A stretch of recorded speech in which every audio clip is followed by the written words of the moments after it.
मारिया नूर से कहती है कि तुम्हारी शक्ल बिल्कुल जुल्फ़कार की पिछली बीवी हूर से मिलती है और जुल्फ़कार ही इसकी मौत का जिम्मेदार है। नूर ये सुनते ही जुल्फ़कार की तरफ गौर से देखती है और पीछे हो जाती है। नूर वहाँ से तेज़ी से जाने लगती है और जुल्फ़कार आगे बढ़कर इसे रोकने की कोशिश करता है और कहता है, नूर मेरी बात सुनो।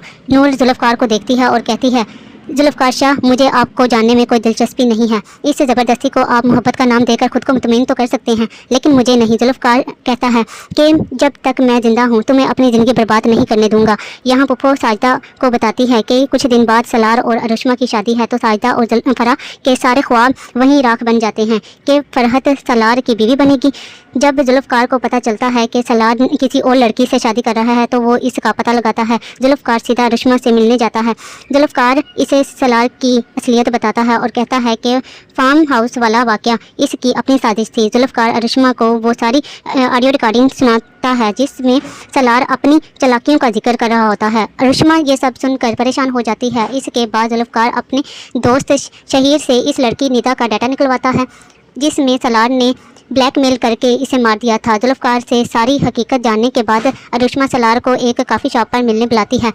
अरुश्मा सलार को बिल्कुल नहीं बताती कि इसे ये सब जुल्फ़कार ने बताया है। अपना फ़ोन टेबल पर रख कर खुफिया रिकॉर्डिंग कर रही होती है और सलार से पूछती है कि वैसे तुमने ऐसा क्या किया है कि तुम्हारे घर वाले यूँ अचानक इस शादी के लिए मान गए हैं।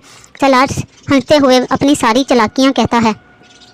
सलार कहता है कि मैंने फार्म हाउस पर नूर को धोखे से बुलाया और आशिक को इल्ज़ाम लगाने का बताया।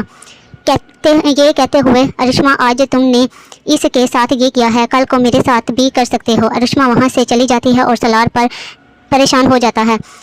फिर कुछ टाइम बाद सलार के घर में सब लोग मौजूद होते हैं कि अचानक अरुश्मा पुलिस को अपने साथ लेकर वहां आ जाती है। पुप्पो, मुर्तज़ा और बाकी सब घर वाले पुलिस को देखकर हैरान रह जाते हैं। अरुश्मा आगे बढ़ती है और सबके सामने वो रिकॉर्डिंग चला देती है जिसमें सलार खुद नूर पर लगाए गए झूठे इल्ज़ामों का और फार्म हाउस की साजिश का इतराफ़ कर रहा होता है। अरुश्मा सबको निदा का वो राज भी बता देती है जिसे सलार ने ब्लैकमेल करके मार दिया था। सारी बातें सुनकर पुप्पो और मुर्तज़ा के होश उड़ जाते हैं।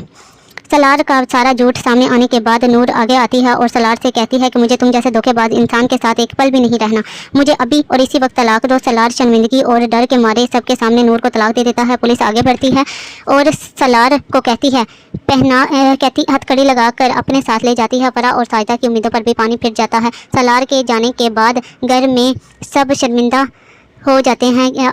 अरुश्मा नूर के पास आती है और कहती है कि नूर, आज जिसकी वजह से हम दोनों की ज़िंदगी बच गई वो और कोई नहीं, जुल्फ़कार शाह है। और ये सुनकर नूर हैरान रह जाती है कि जुल्फ़कार ने इसकी इज़्ज़त बचाने के लिए इतना सब कुछ किया और वो इसे गलत समझती रही। पुप्पो रोती हुई नूर के पास आती है और कहने लगती हैं इन्होंने इस पर भरोसा नहीं किया। और माफ़ी मांगने के बाद अगले दिन पुप्पो और सलार के अबू जुल्फ़कार शाह के घर जाते हैं और दोनों जुल्फ़कार शाह से हाथ जोड़कर माफ़ी मांगते हैं और इन्होंने इसे गलत समझा, इस पर भी माफ़ी मांगते हैं और जुल्फ़कार शाह माफ़ कर देता है।